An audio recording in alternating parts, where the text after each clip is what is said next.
Refletguinée.com, c'est votre site d'information générale. C'est-à-dire que l'équipe nationale A, ce n'est pas que les expatriés, il y a les locaux. Donc il faut avoir cette base-là de pouvoir travailler beaucoup sur le football local avec la compétence locale. Ainsi que pour moi, c'était important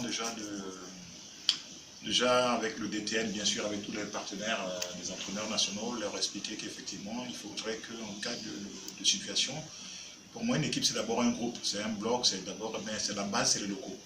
Donc quand vous avez une équipe locale très forte, même en qui sont prêts à relever certains défis, maintenant on peut instaurer une certaine concurrence avec les expatriés. Mais quand les expatriés savent qu'ils arrivent en terrain conquis, c'est pas facile parce qu'une sélection, c'est pas un club.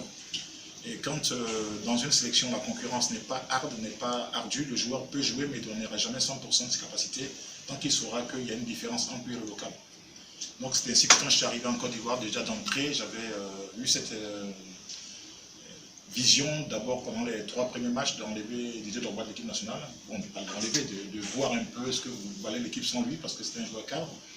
Aussi Kopa Bari qui était notre gardien titulaire, je les ai mis, j'ai pris l'entraîneur, le gardien local de la SEC qui était Yeboah, Anthony Yeboah, pour pendant les 3 matchs, mais les qualifications, de voir vraiment ce que ça valait face aux situations, face au stress, face à la réalité de la compétition. Et c'est là qu'effectivement les autres se sont réveillés parce qu'ils ont vu qu'effectivement les choix que je faisais c'était des choix très forts et qu'effectivement je voulais vraiment, ce n'est pas que des vœux pieux, il fallait vraiment que le gardien qui était le titulaire à part entière sache qu'effectivement on pouvait, en cas de coup dur, on pouvait aussi avoir une roue de secours qui était bien en place. Et c'est ainsi qu'on a pu construire une équipe compétitive parce qu'aujourd'hui vous savez que le haut niveau, je n'invente rien, que toutes les équipes ont presque un groupe où chacun, on doit pallier l'absence de celui qui n'est pas là. Donc souvent on a des problèmes en Afrique de mettre les expatriés en concurrence. Et moi c'est ma vision de la chose, c'est pour ça que j'explique un peu aux joueurs qu'effectivement c'est le groupe, c'est l'état d'esprit et c'est vraiment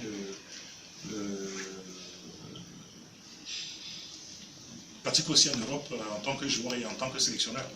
Donc la réalité je la connais parce que j'ai été des deux côtés. Et ici, l'avantage, c'est que je connais l'attente. Je suis aussi venu à Kaloum, à Escaloum, et j'ai aussi, avant d'exercer en Côte d'Ivoire, j'ai exercé aussi en club à l'Africa Sport. Donc je ne me viens pas dans l'inconnu, c'est-à-dire qu'en venant ici, je sais déjà le potentiel qu'il y a, je sais l'attente qu'il y a. Et la différence entre les autres sélectionneurs, c'est que la réalité locale, la réalité africaine, la réalité même du football, la mentalité, l'attente des gens, je sais.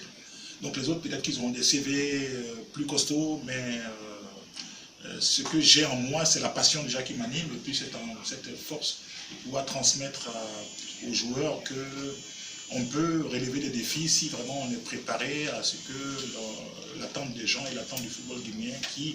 Déjà moi petit, j'ai fait une parenthèse, j'étais petit et puis on savait qu'à l'époque il y avait les Rafia, c'était une grande équipe à l'époque, Petit Souris, tout ça, donc on était petit dans la tribune, on voyait déjà cette grande équipe. Et souvent, on voyait qu'au niveau déjà des compétitions internationales, au niveau déjà de l'ambition, ça buguait un peu, ça tiltait un peu. Et voilà, donc j'ai toujours eu un faible pour la Guinée. C'est pour cela que quand on m'a appelé pour Kaloum, c'est vrai que je prenais un risque, parce que j'étais à l'époque, je sortais de la sélection, j'avais refusé le Niger déjà, mais je suis venu vivre un peu le challenge de Escaloum.